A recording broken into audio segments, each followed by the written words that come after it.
Look closely at this sleek bottle. It is branded with scientific jargon and promises a garden miracle for the steep price of $60. It represents a massive global industry built on a single, persuasive idea, the belief that you are not capable of feeding your own land. But now look over here.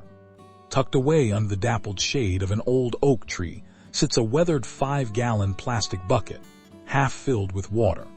Inside, a murky, bubbling liquid is coming to life, churning with a diverse biological community shaped by local environmental conditions.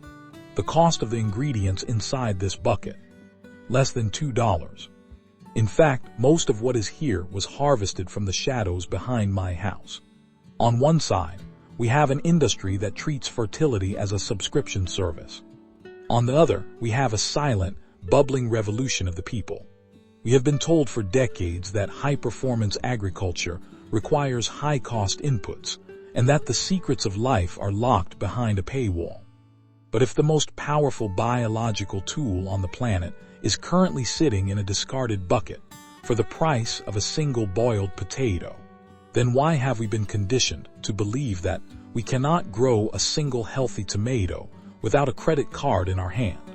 Consider Sarah.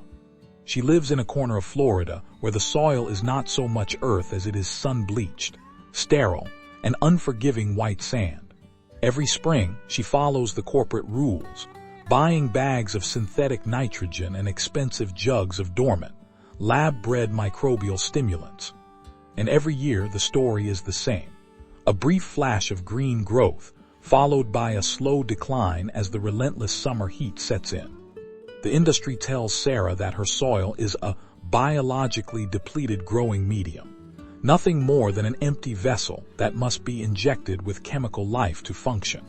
So she buys more blue crystals, more bottled bugs, more iron chelates. She is caught in a cycle of dependency that never quite pays off. The problem is not that Sarah's soil is broken.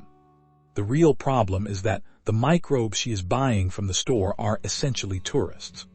They were born in a climate-controlled laboratory, bred on sterile agar plates, and kept in a cold refrigerator until the moment of their sale.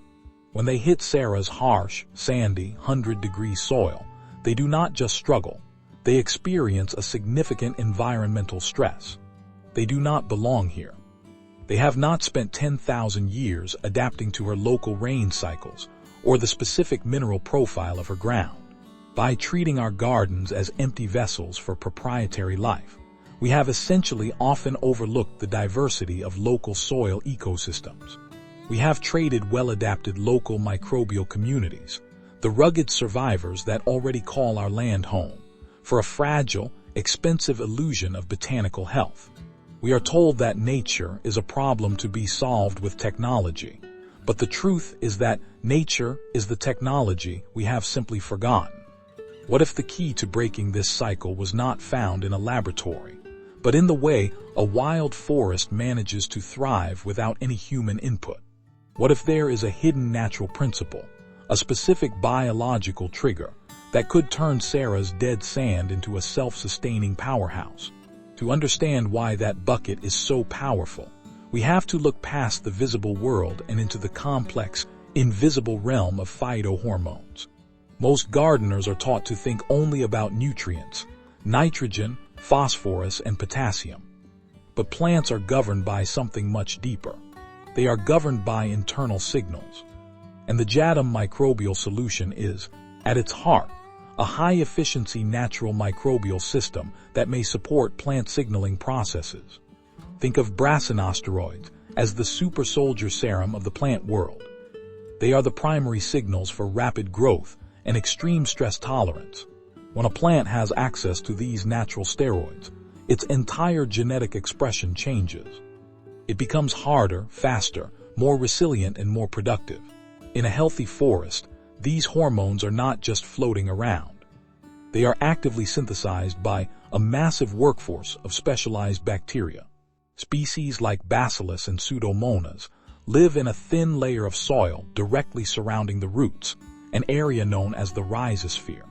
These microbes produce a biological glue, a shield of polymers that wraps around the roots like a high-tech protective atmospheric suit. This shield acts as a buffer against salt stress, prevents pathogens from taking hold, and keeps the roots hydrated through the midday sun.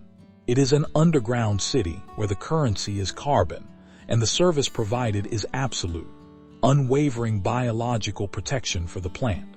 When we drench our soil with this solution, we are not just adding bugs. We are providing our crops with an immediate, massive biological upgrade. We are surrounding our vegetables with a community of locally adapted microorganisms that know exactly how to handle the specific challenges of our local weather. Processes like these contribute to the long-term stability and resilience observed in natural ecosystems. It is a standard of performance that laboratories try to package and sell, but it is a standard that nature provides to us for free. And as it turns out, the farmers of the past understood this complex dance of biology long before we had the modern microscopes to prove it. In the heart of South Korea, a movement was born from the realization that modern farming had lost its way by overcomplicating the natural world. It began with Master Cho Han-kyu, the founder of Korean natural farming, who spent his life studying the ancient patterns of the forest floor. He realized that the most fertile places on Earth were not being managed by technicians.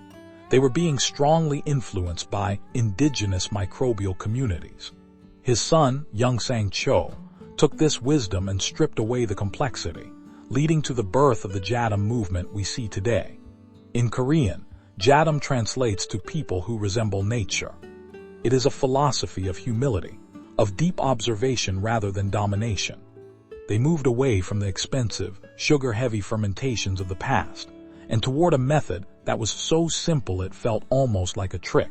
They proved that the most sophisticated agricultural technology in existence could be decentralized and given back to the people practically for free. This knowledge survived because it worked for the small-scale farmers who were losing their livelihoods to the rising costs of industrial inputs.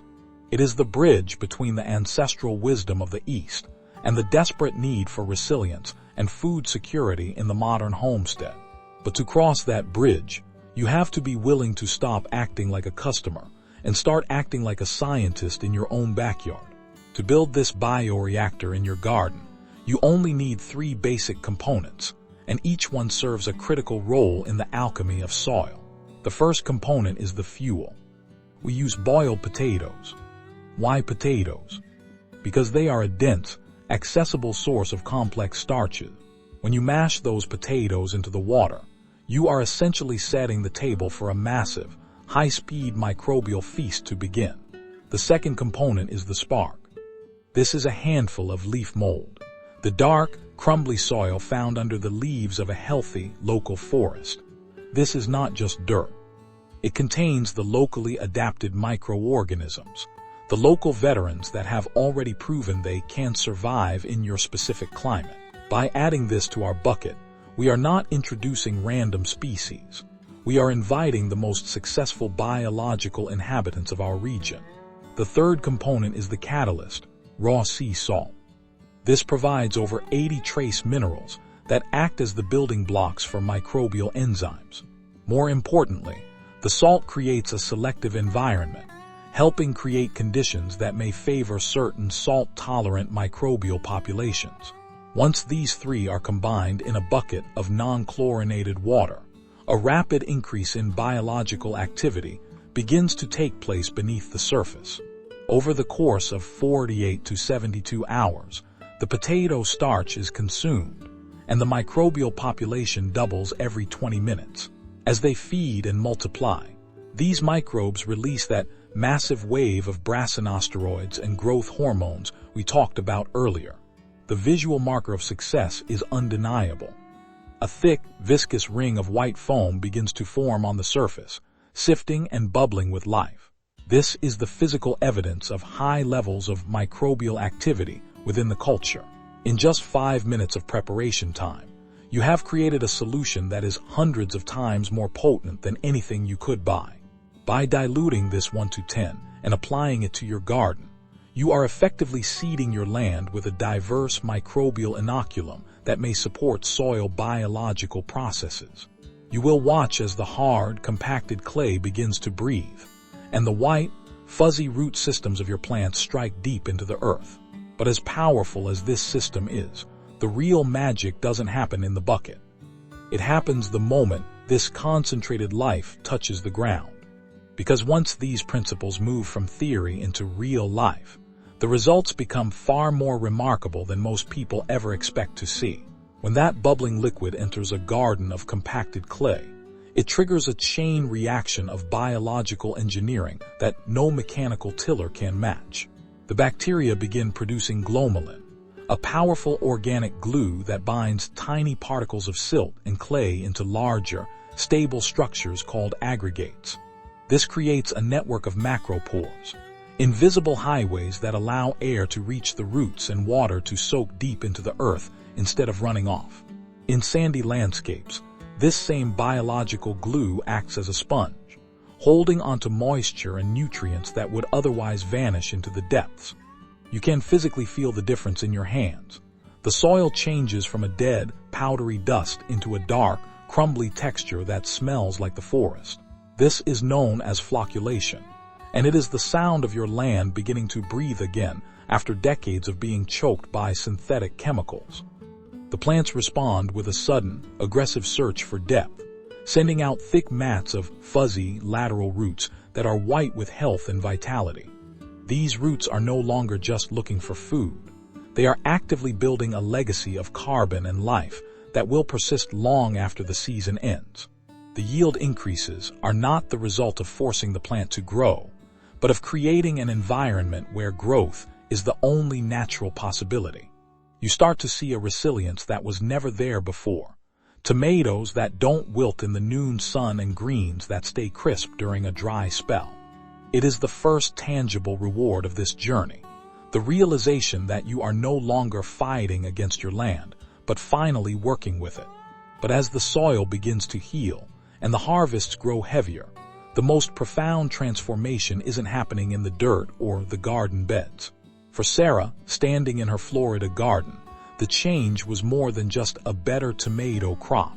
It was the lifting of a heavy financial burden. She remembers the exhaustion of that final spring before she found the bucket, staring at her bank balance and wondering if gardening was worth the cost. The local store had convinced her that her sand was broken, a defect that could only be patched with increasingly expensive, branded solutions. She was tired of being a customer in her own backyard, tired of the fear that a single missed application would mean the death of her dreams. When she first brewed her own JMS, she felt a flicker of skepticism. How could a few boiled potatoes and some forest dirt replace $60 bottles? But as she applied the solution, she watched a localized miracle unfold. Her garden appeared to perform better than expected during a period of elevated disease pressure. While the conventionally managed gardens nearby succumbed to the gray mold and yellowing leaves, Sarah's plants remained deep, vibrant green. She wasn't just saving a few tomatoes. She was witnessing the power of a more biologically active soil environment. The relief she felt wasn't just about the money saved, though that was significant. It was a sudden, overwhelming sense of greater self-reliance. She was no longer waiting for a truck to deliver fertility. She was harvesting it from the shadows of the trees and brewing it in the sun. The garden was no longer a site of stressful labor and high-stakes gambling. It had become a source of peace, stability, and profound empowerment. Sarah had transitioned from a desperate consumer to a confident producer, a shift that changed how she looked at every square inch of her property. This shift in perspective is becoming increasingly vital in a world where our global food systems are revealing their inherent fragilities. We live in an era of soaring fertilizer costs, where the price of a simple bag of nitrogen is dictated by geopolitical tensions and fuel prices. Our reliance on long-distance supply chains has left even the most dedicated home gardeners vulnerable to disruptions they cannot control. But JADAM Microbial Solution represents a different path, a form of agriculture that is potentially more resilient to economic pressures and immune to inflation. It is a survivalist tool in the best sense of the word, providing a way to maintain high productivity using only the resources found on your own site.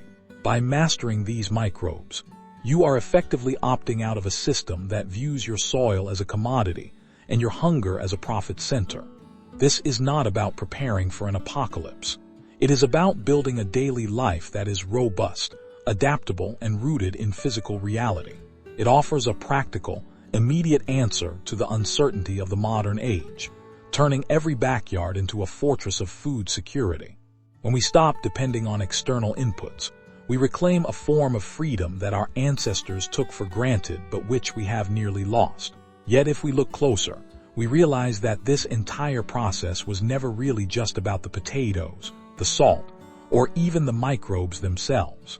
It is about a fundamental return to stewardship, a realization that the most sophisticated technology on Earth is the living system under our feet. We have been conditioned to look for higher technology to solve our problems, but the JADAM movement invites us to look for deeper observation. It teaches us that nature is not a collection of parts to be managed, but a complex, intelligent whole that knows exactly how to thrive. When we brew this solution, we are practicing humility, admitting that a handful of forest floor holds more wisdom than 1,000 laboratories. We are moving away from the mindset of a conqueror who tries to dominate the earth, and toward the heart of a guest who seeks to understand. This is the essence of regenerative living, the understanding that our role is not to create life, but to create the conditions where life can flourish. It is a lesson in patience, in the power of small things, and in the incredible abundance that emerges when we stop getting in nature's way. By choosing this path, we are participating in a quiet, global reclamation of the commons, where knowledge is shared and fertility is a right. So we return to the quiet shade of that old oak tree, and the weathered 5-gallon bucket that started this journey into the invisible. The sleek $60 bottle is still there, polished and bright, but its promises of miracles now seem strangely hollow and unnecessary. Beside it, the JMS bucket continues its steady, rhythmic bubbling, a heartbeat of raw biological power that costs almost nothing. The forest is no longer just a place to visit. It is the ultimate laboratory, and every single one of us is invited to be the scientist. Meaningful change can begin with simple practices that encourage healthy soil biology in your own backyard. You have the opportunity to better understand the biological processes that support soil fertility and productive gardens. If this story changed the way you see the land around you, let us know in the comments below. We'd love to hear how you're using these natural principles to transform your own soil. And if you'd like to join us as we explore more practical ways to build resilience, abundance, and true food freedom, please subscribe to Perma to Plate and join our growing community of stewards.